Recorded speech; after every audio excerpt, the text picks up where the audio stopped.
Buenas noches, amigas y amigos. Quiero leerles este librito de Patricia Jaime que trae algunos relatos de esta autora. El libro es de la colección Tres Puntos y en la contratapa tiene una pequeña reseña que es un error porque habla de 4 cuentos de Raymond Carver incluidos en esta obra que en realidad no es tal lo que lo que dice acá, porque hace un encomio, una alabanza de los cuentos de Carver, pero en este libro no están los cuentos de Carver. Así que es un error de la editorial haber incluido este pequeño parrafito en la contratapa, que dice lo siguiente. Raymond Carver es, sin lugar a dudas, uno de los grandes cuentistas de la segunda mitad del siglo. En sus piezas, por lo general breves, descolla un narrador que logra pintar como nadie el fin del sueño americano y la existencia de esos seres marginales que navegan perdidos en la orilla más degradada de la vida. Dueño de una voz inconfundible, con economía de recursos y una escritura que es al mismo tiempo precisa y poética, Carver, como lo prueban las 4 obras incluidas en esta compilación, le ha dado un nuevo impulso al cuento. Bueno, después de leer eso, al abrir el libro uno se encuentra con cuentos de Patricia Jaime, así que es sin duda un error eh, lo que acabamos de leer. Bueno, empezamos a leer el prólogo. Patricia Jaime, estadounidense, 1921-1995, 1921-1995, tuvo un debut formidable. En 1950, con su primer novela, Extraños en un tren, dejó muy claro que iba a ser una escritora de cuidado y también, como lo irá confirmando con el paso de los años, una trampa al momento de querer ponerle una etiqueta. En este libro, llevado al cine por Hitchcock, que es el relato de un cruce de identidades y de un doble asesinato que aspira con buenas chances, hay que decirlo, al paradigma de los crímenes perfectos, se puede ver el trazo nítido de obsesiones que desarrollaría en incontables novelas y relatos.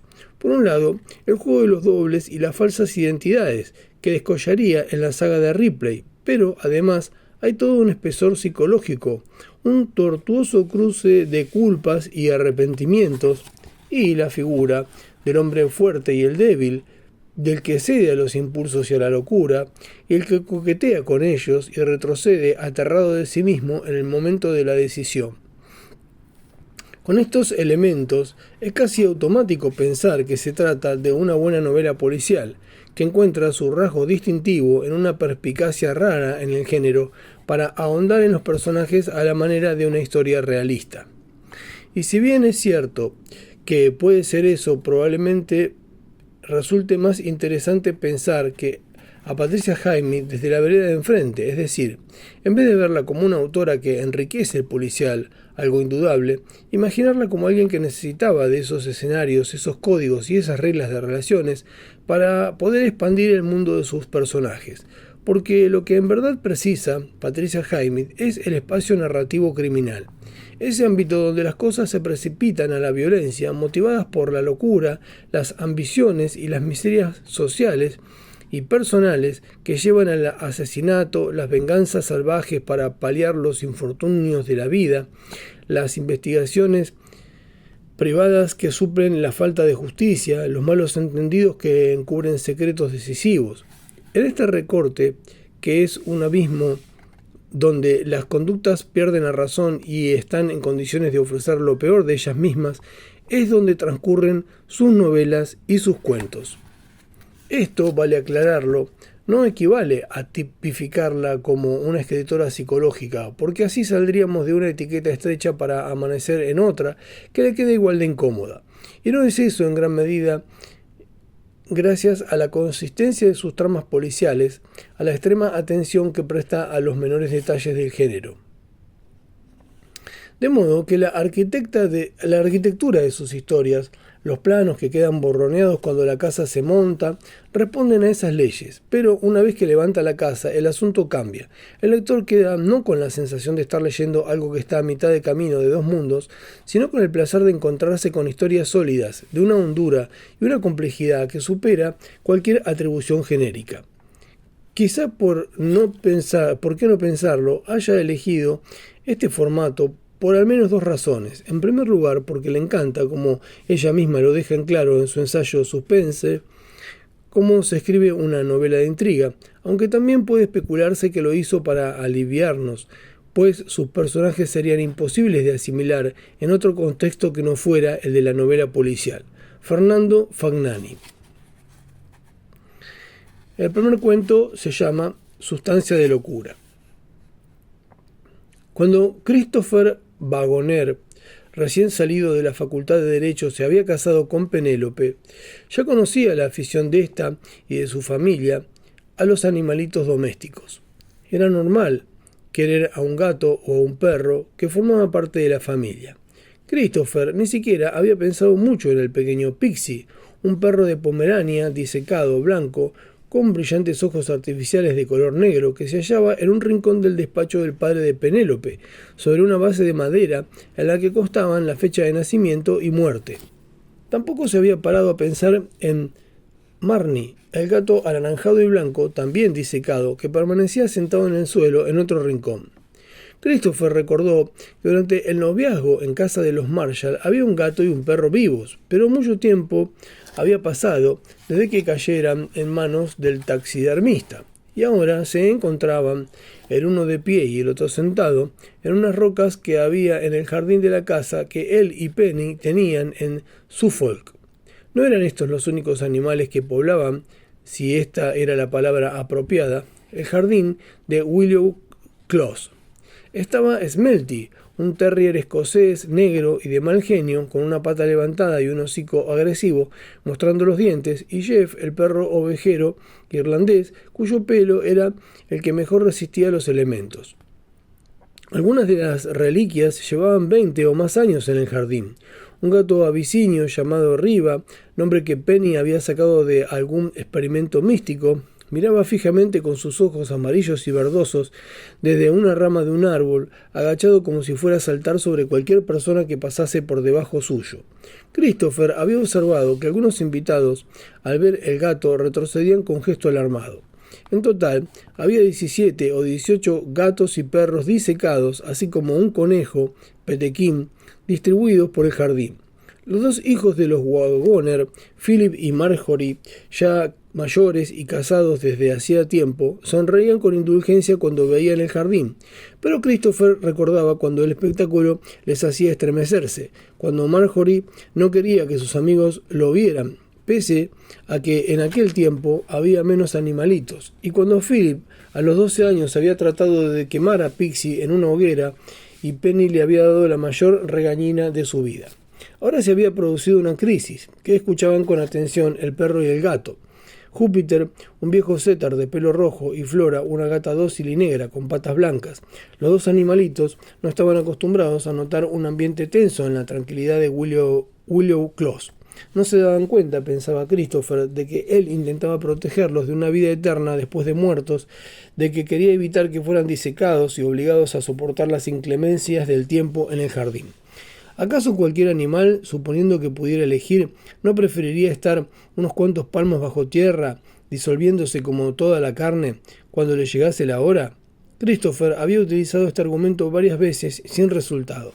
El altercado actual, sin embargo, tenía que ver con la posible visita de unos periodistas que fotografiarían los animales disecados y escribirían un artículo sobre la afición que Penny había tenido toda su vida. «Mis queridos animalitos en el periódico», dijo Penny en tono suplicante.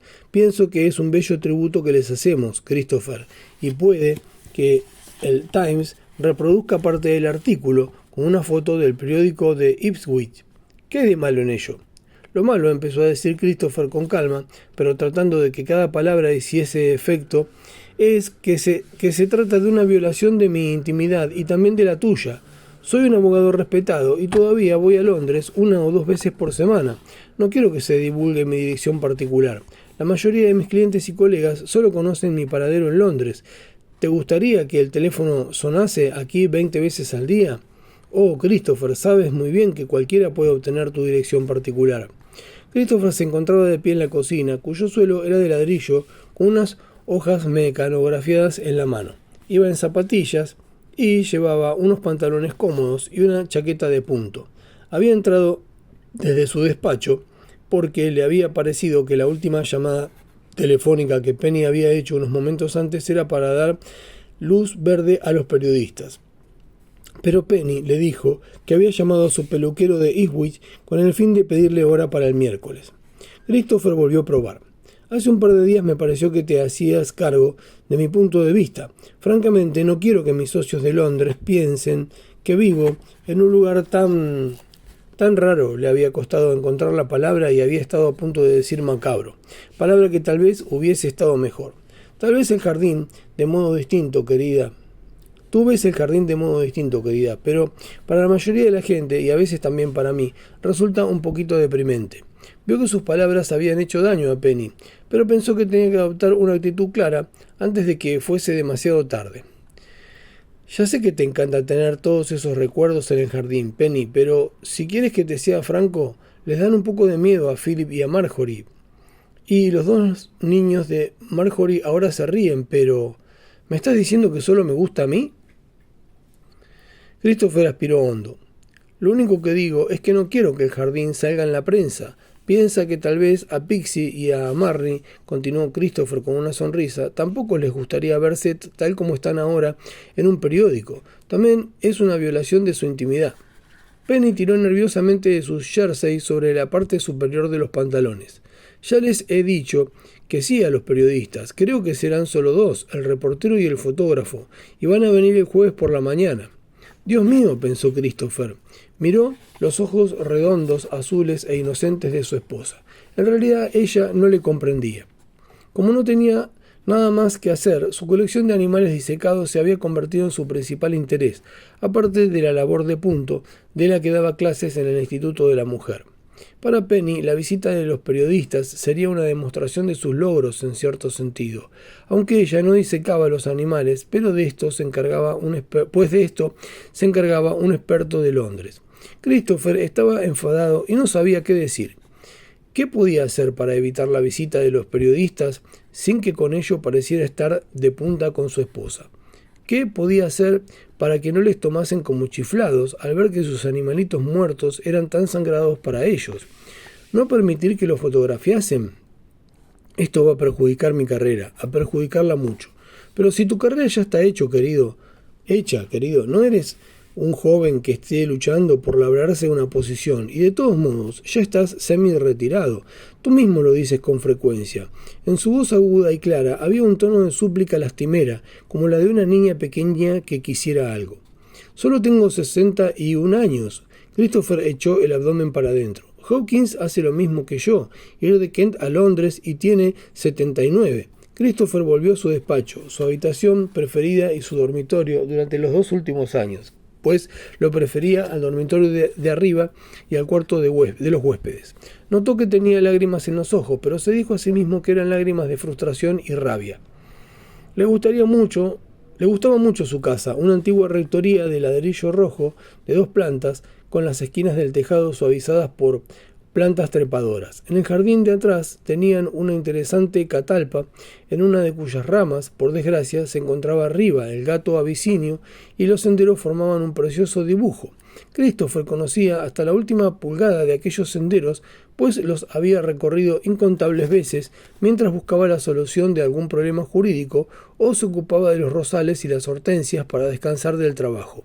Había adquirido la costumbre de no fijarse en el exterior macabro, de los animalitos que él y Penny habían conocido y querido en el pasado. Ahora todo aquello iba a ser invadido, expuesto al asombro del público, que muy probablemente se reiría al verlo. A decir verdad, ¿tenía Penny alguna idea de cómo abordarían el artículo los periodistas? Probablemente le dedicarían las 2 páginas centrales, ya que a su manera los animales disecados eran fotogénicos. ¿Quién les habría metido la idea en la cabeza a los periodistas del Chronicle? Christopher sabía que una de las causas de su angustia era el hecho de no haberse opuesto enérgicamente desde un principio, antes de que Penny transformase el jardín en una necrópolis. Penny siempre había sido una buena esposa, en el mejor sentido de la palabra, y una buena madre para sus hijos. No había hecho nada malo, y en su juventud había sido bastante bonita y todavía se preocupaba por su aspecto. Era él quien había hecho algo malo, tuvo que reconocer Christopher. No le gustaba pensar en aquel período, cuando Penny estaba embarazada de Marjorie. Bueno, él había dejado a Luis, ¿no? Luis habría estado con él ahora, si él se hubiese separado de Penny. Qué distinta habría sido su vida, infinitamente más feliz. Christopher imaginó una vida más interesante, más plena, aunque él hubiera seguido ejerciendo de abogado. Desde luego, Luis tenía pasión e imaginación. Estudiaba psiquiatría infantil cuando él la conoció. Ahora vivía en Norteamérica y ocupaba un cargo importante en una institución para niños, según había leído en una revista. Y años antes había leído en un periódico que Luis acababa de casarse con un doctor norteamericano. De repente, Christopher vio a Luis con la misma claridad que al reunirse por primera vez con ella en la Gare du Nord, donde ella le esperaba porque había llegado a París unas horas antes que él. Recordó sus ojos jóvenes y felices, de un azul más claro que los de Penny, sus labios suaves y sonrientes, su voz, el sombrero redondo que llevaba con la copa de color beige y el borde de piel negra. Recordaba su perfume. Penny se había enterado de aquella aventura y le había persuadido de ponerle fin. ¿Cómo le había persuadido? Christopher no recordaba las palabras de Penny, aunque sí recordaba que no le había amenazado ni había tratado de chantajearle, pero él había accedido a dejar a Luis y se lo había comunicado por carta a esta, y después había pasado 2 días postrado en la cama, agotado, además de deprimido y desgraciado, hasta el punto de que había deseado morir. Ahora, con la sabiduría que dan los años, Christopher comprendía que aquella postración había simbolizado un suicidio y se alegraba, después de todo, de que se hubiera limitado a pasar 2 días en cama en lugar de pegarse un tiro. Aquella noche, durante la cena, Penny hizo un comentario sobre la falta de apetito de Christopher. «Sí, lo siento», dijo Christopher jugueteando con su chuleta de cordero. «Supongo que será mejor dársela al viejo Júpiter». Christopher vio cómo el perro se llevaba la chuleta al lugar donde comía, un rincón de la cocina, y pensó, 1 o 2 años más y Júpiter estará en el jardín, quizás sobre 3 patas, en posición de correr para siempre. Christopher albergaba la firme esperanza de no vivir para verlo. Apretó las mandíbulas y miró fijamente su copa de vino mientras le daba vueltas con la mano. Ni siquiera el vino le animaba. «Christopher, siento lo de los periodistas. Hablaron conmigo, me suplicaron. No tenía idea de que ibas a disgustarte tanto». A Christopher le pareció que Penny no decía la verdad. Por otro lado, Penny no era rencorosa. Decidió arriesgarse. «Todavía estás a tiempo de cancelar la visita, ¿no es así? Diles que has cambiado de parecer. Confío en que no tendrás que mencionarme a mí». Penny titubeó, luego meneó la cabeza. «No quiero cancelarla, sencillamente me encanta mi jardín. Esta es una forma de compartirlo con mis amigos y con personas a las que ni siquiera conozco». Probablemente Penny se imaginaba que recibiría cartas de desconocidos diciéndole que adoptarían el mismo método de conservar sus animalitos en casa o en el jardín, Dios no lo quisiera, y preguntándole el nombre de su taxidermista. En vista de ello, la voluntad de Christopher se endureció. Tendría que soportarlo y lo soportaría como un hombre. Ni siquiera se marcharía de casa durante la visita de los periodistas, porque marcharse sería una cobardía, pero procuraría no salir en ninguna foto. El miércoles, un día sereno y soleado, Christopher no puso los pies en el jardín, que había perdido todo su atractivo para él. Las rosas en flor, el sauce suavemente inclinado, de color chartreuse, bajo la luz del sol, parecían un escenario esperando la llegada de los malditos periodistas. Le había costado mucho trabajo convertir el jardín en un lugar tan hermoso, y ahora aquella gente vulgar iba a pisotear las primaveras, los pensamientos, retrocediendo y echándose a un lado para tomar sus estúpidas fotografías. Algo estaba creciendo en el interior de Christopher, un deseo de devolverles los golpes a los periodistas y a Penny. Le dieron ganas de bombardear el jardín, aunque ello destruiría las cosas que crecían y posiblemente también parte de la casa. Absurdo, pero en su interior ardía una ira insoportable. El pelo blanco de Pixie se veía a la izquierda de la catalpa, incluso desde la ventana de la cocina. Un perro castaño y blanco llamado Dogo era aún más visible sobre su pedestal de piedra cerca de la pared del jardín. De un modo u otro, Christopher había conseguido apartar aquellas cosas de su vista hasta hoy. Cuando Penny se fue a la peluquería el miércoles por la tarde con su amiga Beatrice, que pasó a buscarla en coche porque iba a la misma peluquería, Christopher cogió el coche y se dirigió hacia el norte, aunque sin saber muy bien a dónde iba. Era la primera vez que hacía algo así. En circunstancias normales habría considerado que era desperdiciar gasolina, ya que ni siquiera llevaba encima la lista de la compra. Pensaba en Luis. Luis, un hombre que llevaba años evitando porque le hacía mucho daño. Ahora disfrutaba con el dolor, como si éste fuera a purificarle, a aclarar algo. Luis en el jardín. Eso era lo que necesitaba Penny para recordar el pasado. Luis, merecedora de ser conservada, si alguna vez una criatura viva había merecido tal cosa. Penny la había visto una vez en un cóctel en Londres cuando la aventura seguía en marcha y había intuido algo, pero luego había hecho un comentario ante Christopher. Meses después, Penny había descubierto sus 3 fotografías de Luis, aunque en honor a Penny tenía que reconocer que las había encontrado por casualidad, mientras buscaba un gemelo que Christopher afirmaba haber perdido en la cómoda, y no porque estuviese husmeando. Penny le había dicho: «Y bien, Christopher, esta es la chica que estaba en la fiesta, ¿no?». Y entonces había sabido que él seguía viéndola. Estando Penny embarazada, Christopher no había podido luchar por Luis. También eso se lo reprochaba a sí mismo. Christopher dirigió el coche hacia Burns Edmunds y lo aparcó cerca de unos grandes almacenes. Se sentía lleno de una confianza desacostumbrada, la confianza de que se saldría con la suya, de que todo resultaría fácil. Echó un vistazo a los escaparates de los almacenes mientras caminaba hacia la entrada.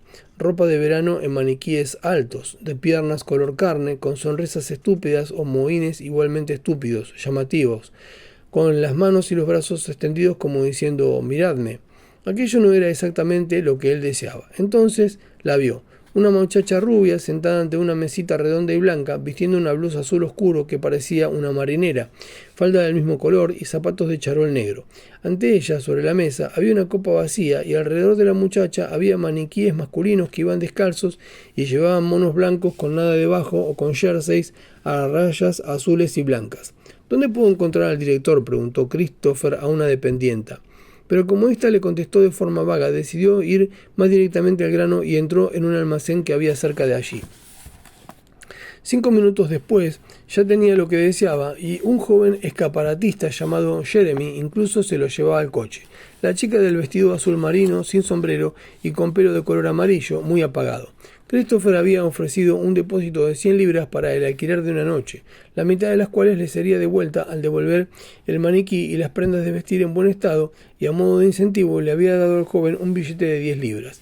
Con el maniquí instalado en el asiento de atrás, Christopher volvió en busca de un sombrero. Encontró más o menos lo que andaba buscando, un sombrero redondo con ribetes de terciopelo negro en lugar de piel. Además, la copa era blanca en lugar de beige. Pero el parecido con el sombrero de Luis en la foto, que sin duda Penny recordaría, era suficiente y notable. Al volver al coche, encontró un niño que contemplaba el maniquí con curiosidad. Christopher sonrió amablemente, sacó una manta que utilizaba para que Júpiter no ensuciase el asiento de atrás con las patas cuando iban al veterinario para las inyecciones contra la artritis, tapó con ella la figura y puso el coche en marcha. Tenía un poco de prisa y esperaba que Penny hubiese decidido tomar el té en casa de Beatrice antes de regresar. Tuvo suerte. Penny no había vuelto aún.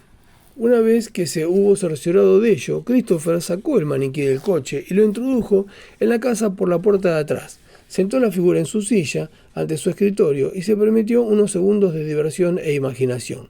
Que la figura era Luis, joven y con las mejillas redondas, que él podía decirle algo y que ella le contestaría. Pero los ojos de la muchacha, aunque grandes y azules, eran totalmente inexpresivos. Solo sus labios sonreían, formando una curva más bien distraída pero definida. La sonrisa le recordó algo a Christopher, que subió rápidamente al piso de arriba y escogió el lápiz de labio rojo más intenso que encontró en el tocador de Penny. Luego bajó de nuevo y con mucho cuidado, procurando dominar el temblor de su mano, un temblor que nunca había tenido, Christopher agrandó el labio superior y rebajó el inferior exactamente por el centro. Las comisuras de los labios, vueltas hacia arriba, quedaron soberbias. Justo en aquel momento oyó el motor de un coche y segundos después una portezuela que se cerraba y unas voces. Por el tono de estas, Christopher adivinó que era Penny despidiéndose de Beatrice. Rápidamente colocó el maniquí en un rincón del despacho y lo ocultó por completo con el cobertor del sofá. De todos modos, Penny casi nunca entraba en su estudio, salvo cuando llamaba a la puerta para avisarle que el té o la comida estaba lista. Christopher cogió la bolsa del sombrero y la escondió también debajo del cobertor. Penny estaba especialmente bien peinada y se mostró de buen humor durante el resto de la tarde. Christopher se limitó a comportarse con cortesía, pero a su manera también él se sentía de buen humor. Dudó entre sacar la efigie de Luis al jardín aquella misma noche o dejarlo para la mañana siguiente. Si lo hacía aquella noche, tal vez Júpiter ladraría, ya que dormía fuera de la casa, en la perrera que había cerca de la puerta de atrás. Pensó que podía dar una vuelta por el jardín, si casualmente no dormía a medianoche, y hacer callar a Júpiter, que le obedecería. Pero si transportaba un objeto grande y se movía de un lado a otro tratando de colocarlo correctamente, el perro tonto quizá no pararía de ladrar, porque por la noche lo dejaban atado. Christopher optó por la mañana siguiente. Penny se retiró poco después de las 10, diciéndole a Christopher que todo terminaría tan pronto la mañana siguiente que apenas se daría cuenta de lo que pasaba. Les diré que tengan mucho cuidado y que no pisen las flores, dijo, y añadió que a su modo de ver, Christopher estaba demostrando mucha paciencia. Christopher apenas pudo dormir en su despacho. Oyó el reloj del pueblo débilmente, a lo lejos, dando las horas, hasta las 4, momento en que por la ventana ya empezaba a divisarse el alba. Christopher se levantó y se vistió. Volvió a sentar a Luis en la silla del escritorio y practicó con el sombrero, tratando de ponérselo correctamente para que formase un ángulo garboso. El antebrazo extendido, sin la copa entre los dedos, parecía capaz de sostener un cigarrillo, y Christopher le habría puesto uno sin encender, solo que él y Penny no fumaban, por lo que en la casa no había cigarrillos. Mejor así, porque la mano también parecía hacer señas para que alguien se acercase, como si el maniquí acabase de llamar a ese alguien por su nombre. Christopher cogió un rotulador negro y perfiló los ojos azules del maniquí. Ya estaba. Ahora los ojos sobresalían de verdad y el rabillo aparecía levemente vuelto hacia arriba, imitando las comisuras de los labios. Christopher sacó la figura por la puerta de atrás, tapada aún con el cobertor. Sabía dónde iba a colocarla, en un pequeño banco de piedra a la izquierda del jardín, que quedaba un tanto oculto por los laureles. Los ojos de Júpiter se cruzaron con los de Christopher durante unos instantes. El perro había estado durmiendo con las patas y el hocico sobre el umbral de su casita de madera. Pero el animal no se tomó la molestia de alzar la cabeza. Christopher limpió el banco con el cobertor. Luego sentó a Luis con cuidado y puso una piedra debajo de los zapatos negros porque no acababa de tocar el suelo. Las piernas estaban cruzadas. Estaba encantadora, mucho más que Mau Mau, el pequinés de pelo negro que asomaba la cabeza entre el follaje a la izquierda del banco de cara al pequeño claro, como si lo estuviese vigilando. La lengua de Mau Mau, que sobresalía unos 5 centímetros y que el taxidermista había fabricado con Dios sabía qué material, había perdido todo su color sonrosado y ahora tenía un repugnante color carne. Por alguna razón, Mau Mau siempre había sido blanco favorito de los perros de Christopher y Penny, por lo que el estado de su pelo era lamentable. Pero Luis estaba elegantísima, con su sombrero redondo puesto, su conjunto azul marino y nuevo, sus ojos felices dirigidos hacia el sendero que conducía al lugar donde estaba. Christopher sonrió con satisfacción y regresó a su despacho, donde se quedó profundamente dormido hasta que Penny le despertó con el té a las 8. El periodista y el fotógrafo tenían que llegar a las 9:30 y fueron puntuales. Llegaron en un sucio Volkswagen de color gris. Penny salió a recibirles. Desde la ventana de la sala de estar, Christopher observó que los dos jóvenes parecían aún más dejados de lo que había previsto. Uno llevaba una camiseta y el otro un jersey de cuello redondo, y los dos vestían tejanos, los caballeros de la prensa. La mente de abogado de Christopher le aseguró que tenía 2 motivos para salir al jardín y unirse al grupo. No quería parecer malhumorado o tal vez físicamente incapacitado, pues los periodistas sabían que Penny estaba casada y con quién, y además quería presenciar el descubrimiento de Luis. Así que Christopher salió al jardín y después de que los periodistas se presentaran a él, se colocó cerca de la casa. «Mira, Jonathan», dijo el hombre que no llevaba cámara, maravillado ante Jeff, el perrazo pastor irlandés que se encontraba a la derecha del jardín. «Tenemos que fotografiarlo». Pero sus exclamaciones se hicieron más fuertes al ver a Pixie, cuya efigie le hizo reír con ganas. El fotógrafo iba tomando fotos aquí y allá con una cámara pequeña y compacta que emitía un zumbido y un clic. Realmente había animales disecados en todas partes y destacaban más que las rosas y las peonias. ¿Dónde le hacen este trabajo de expertos, señora Wagoner? ¿Tiene algún reparo en decírnoslo? Puede que a algunos de nuestros lectores les guste dedicarse al mismo pasatiempo. Oh, es más que un pasatiempo, dijo Penny. Es mi manera de conservar a mi lado mis animalitos queridos. Pienso que rodeada por sus formas, no sufro tanto como las personas que los entierran en el jardín.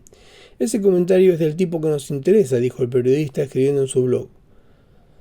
Jonathan estaba explorando el otro extremo del jardín. Había un sabueso llamado Jonathan a la derecha. Detrás del agracejo, recordó Christopher, pero Jonathan no lo vio, o si lo vio prefirió los animales más atractivos. El fotógrafo se acercó un poco más al sitio donde estaba Luis, pero sin verla todavía. Luego, enfocando arriba el gato encaramado en la catalpa, dio un paso hacia atrás, estuvo a punto de caerse y al recobrar el equilibrio miró detrás suyo y luego volvió a mirar. En aquel momento Penny le decía al periodista: el señor Taylor utiliza un producto impermeabilizante especial y... Mike, mira. El segundo Mike lo pronunció con una nota aguda de asombro. ¿Qué ocurre?, preguntó Mike sonriendo y acercándose. Mau, dijo Penny siguiéndoles con sus zapatos de tacón mediano. Me temo que su estado no es muy bueno. No, la figura. ¿Quién es?, preguntó el fotógrafo con una sonrisa cortés. Los ojos de Penny buscaron hasta encontrar lo que el fotógrafo señalaba. ¡Oh, santo cielo!, exclamó Penny. Luego aspiró hondo y chilló como una sirena, al tiempo que se cubría el rostro con las manos. Jonathan la cogió por un brazo al ver que se tambaleaba. «Señora Wagoner, ¿le ocurre algo? No hemos estropeado nada. Es una amiga suya, supongo». «¿Alguien a quien quería mucho?», preguntó Mike con mucho tacto. Penny parecía anonadada y por unos breves segundos Christopher disfrutó al verla de aquella manera. Allí estaba Luis en toda su gloria, joven y bonita, segura de sí misma, segura de él en medio de su jardín. «¿Quieres una taza de té, Penny?», preguntó Christopher. Acompañaron a Penny a la cocina y Christopher puso la marmita en el fuego. «Es Luis», gimió Penny con voz extraña, reclinándose en la silla de bambú con la cara blanca. «¿Es alguien que no quería que fotografiásemos?», preguntó Jonathan. «No se preocupe, que no la fotografiaremos». Antes de que Christopher pudiera servir la primera taza de té, Mike dijo: «Creo que será mejor llamar a un médico, ¿no le parece, señor Wagoner?» «Sí, quizá». Christopher se dio cuenta de que habría podido decir algo que tranquilizase a Penny, que aquello no era más que una broma, pero no había dicho nada, y en el estado en que se encontraba Penny no podía oír nada ni a nadie. «¿Por qué se ha llevado una sorpresa tan grande?», preguntó Jonathan. Christopher no contestó. Fue a llamar por teléfono y Mike le acompañó porque tenía el número de un médico de Eastwood por si el médico del pueblo no estaba. Pero un grito de Jonathan les interrumpió. Quería que le ayudasen a colocar a Penny en un sofá o cualquier sitio donde pudiera acostarla. Entre los tres la llevaron a la sala de estar. El colorete de las mejillas contrastaba marcadamente con la palidez de su cara. «Me parece que es un ataque cardíaco», dijo Jonathan. El médico del pueblo estaba disponible porque su enfermera sabía a quién visitaba en aquel momento y dijo que seguramente podía llegar en unos 5 minutos. Mientras tanto, Christopher tapó a Penny con una manta que fue a buscar al piso de arriba y volvió a poner la marmita en el fuego para llenar una botella de agua caliente.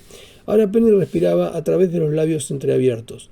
«Nos quedaremos hasta que llegue el médico, a menos que usted quiera que la llevemos directamente al hospital de Eastwood», dijo Jonathan.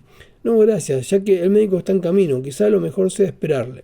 El doctor Dowes llegó poco después, tomó el pulso a Penny y enseguida le dio una inyección. «Es un ataque cardíaco, sí, y es mejor llevarla al hospital cuanto antes», dijo acercándose al teléfono. «Si fuera posible, señor Wagoner», dijo Jonathan, «nos gustaría volver mañana por la mañana, porque hoy no hemos sacado todas las fotos que necesitábamos y el resto del día lo tenemos tan ocupado. Hemos de estar en otra parte dentro de unos minutos. Si pudiera recibirnos de nuevo sobre las 9:30, con media hora tendríamos suficiente». Christopher pensó inmediatamente en Luis. Todavía no la habían fotografiado y él quería que la fotografiasen y estaba seguro de que lo harían. «Sí, desde luego, mañana a las 9:30. Si no estoy en casa pueden entrar en el jardín por la puerta lateral. La puerta del jardín nunca está cerrada con llave». La ambulancia llegó instantes después de que se marcharan los periodistas. El doctor Dowes no había preguntado si había sucedido algo que conmocionase a Penny, pero había adivinado el motivo de la presencia de los periodistas. Sabía que en el jardín había animales disecados, por supuesto, y había dicho algo en el sentido de que la emoción de mostrar a sus animalitos al público seguramente había sido demasiado fuerte para el corazón de Penny. ¿Quiere que vaya con ella?, le preguntó Christopher al doctor, sin el menor deseo de ir. No, señor Wagoner, no serviría de nada. Llamaré al hospital dentro de una hora más o menos y luego le llamaré a usted. Pero ¿hasta qué punto es peligroso su estado? No puedo decírselo aún, pero creo que tiene una buena posibilidad de salir de esta. No ha tenido ningún ataque antes de hoy. La ambulancia se marchó y después el doctor Dowes hizo lo propio. Christopher se dio cuenta de que no le hubiese importado que la impresión de ver a Luis hubiera matado a Penny. Sentía una indiferencia extraña ante el hecho de que en aquel mismo momento Penny estuviera debatiéndose entre la vida y la muerte. Al día siguiente, estuviese Penny viva o muerta, volverían el periodista y el fotógrafo y tomarían la foto de Luis. ¿Cómo explicaría a Penny si vivía la efigie de una mujer joven en su jardín? Christopher sonrió con nerviosismo. Si Penny moría o si no moría, aún podía llamar al Chronicle de Ipswich y decirles que, dadas las circunstancias, dado que su esposa había sufrido una gran tensión emocional a causa de la publicidad, les agradecería que anulasen el artículo. Pero Christopher no quería eso. Lo que deseaba era ver la foto de Luis en el periódico. ¿Sus hijos, Philip y Marjorie, sospecharían la identidad o el papel de Luis? Christopher no alcanzaba a imaginarse cómo, ya que, según creía, nunca habían oído mencionar el nombre de Luis, jamás habían visto aquella foto que Christopher había guardado como un tesoro hasta que Penny le pidió que la destruyera. En cuanto a lo que pensasen sus amigos y vecinos, que cada cual sacase sus propias conclusiones. Christopher se sirvió más té, sacó de la sala de estar la taza de Penny, que estaba a medio acabar, y se llevó su té al despacho. Tenía trabajo que hacer para la oficina de Londres, que esperaba su llamada antes de las 5 de la tarde. A las 2 sonó el teléfono. Era el doctor Dowes. Buenas noticias, dijo el doctor. Saldrá de esta. Ha sido un infarto y tendrá que guardar cama en el hospital por lo menos 10 días, pero mañana ya puede usted visitarla. Christopher se sintió deprimido al recibir la noticia, aunque dijo las cosas que se esperaba que dijese. Al colgar, sumido en un limbo espantoso entre la fantasía y la realidad, se dijo a sí mismo que tenía que avisar a Marjorie enseguida y pedirle que llamase a Philip. Así lo hizo. «Pareces muy deprimido, papá», dijo Marjorie. «Después de todo, hubiese podido ser peor». De nuevo dijo lo que tenía que decir. Marjorie dijo que llamaría a su hermano y que tal vez los dos podrían venir el domingo. A las 4 de la tarde, Christopher llamó a la oficina y habló con Hawkins sobre la estrategia que había preparado para un cliente de la compañía. Hawkins le dedicó una palabra de elogio por sus sugerencias y no hizo ningún comentario en el sentido de que parecía deprimido. Christopher tampoco le habló de su esposa. Christopher no llamó al hospital ni al doctor Dowes durante el resto de la tarde. Penny volvería. Esta era la realidad. Lo principal, ¿cómo lo soportaría él? ¿Cómo podía devolver el maniquí Luis a los almacenes de Ipswich tal como había prometido? No podía devolver a Luis, sencillamente no podía. Y puede que Penny la hiciese pedazos cuando hubiese recuperado las fuerzas. Christopher se sirvió un whisky, bebió unos sorbos a palo seco y notó que le sentaba de maravillas. Le ayudó a poner en orden sus pensamientos. Entró en el despacho y escribió una carta breve a Jeremy Rogers, el escaparatista que le había dado su tarjeta en los almacenes de Ipswich, diciéndole que debido a ciertas circunstancias ajenas a su voluntad, no podía devolver personalmente el maniquí que le habían prestado, pero añadió que podían pasar a buscarlo por su domicilio y que debido a las molestias de más que con ello les causaba, renunciaba al depósito. Echó la carta al buzón de la entrada del jardín. La voluntad de Christopher estaba en orden. En cuanto a sus hijos, se llevarían una gran sorpresa. ¿Y a qué lo atribuirían? No a la crisis de Penny, porque se estaba recuperando ya. Que se lo explicara Penny, pensó Christopher, y se sirvió otra copa. La bebida formaba parte de su plan. Como no estaba acostumbrado a ella, Christopher notó enseguida sus propiedades sedantes. Subió al cuarto de baño y abrió el botiquín. Penny siempre tenía sedantes flojos allí, y puede que también sedantes fuertes. Christopher encontró 4 o 5 frasquitos de vidrio que tal vez le irían bien, algunos de ellos caducos ya, quizá, pero no importaba. Tragó 6 u 8 píldoras, las regó con whisky y agua. Procuraba pensar en otra cosa. Su aspecto, mientras lo hacía, no fuera a vomitar al pensar en todas las píldoras. Ante el espejo del recibidor de abajo se peinó y luego se puso su mejor chaqueta, una de tweed bastante nueva, y siguió tomando píldoras y bebiendo whisky. Los frasquitos vacíos los tiró descuidadamente a la basura. Flora, el gato, le miró con sorpresa cuando chocó contra el aparador y cayó sobre una rodilla. Christopher volvió a levantarse y metódicamente dio de comer al gato, en cuanto a Júpiter podía pasarse sin una comida. Flora maulló igual que siempre, como dando las gracias antes de atacar la comida. Luego Christopher se abrió paso palpando las jambas de las puertas, casi arrastrándose por los peldaños hasta la senda del jardín. Cayó una sola vez antes de llegar a su meta y entonces sonrió. Louise, aunque con los bordes borrosos, permanecía sentada con el mismo aire de dignidad y confianza. Estaba viva. La recibió con una sonrisa. Luis, dijo Christopher en voz alta y con dificultad, se acercó y se dejó caer sobre el banco de piedra a su lado. Tocó la mano fría, firme de Luis, la mano que estaba extendida con los dedos ligeramente separados. Seguía siendo una mano, pensó, fría, pero solo a causa del aire de la noche, quizá. Al día siguiente, el fotógrafo y el periodista le encontraron caído de costado, rígido como el maniquí, con la cabeza en el regazo azul marino.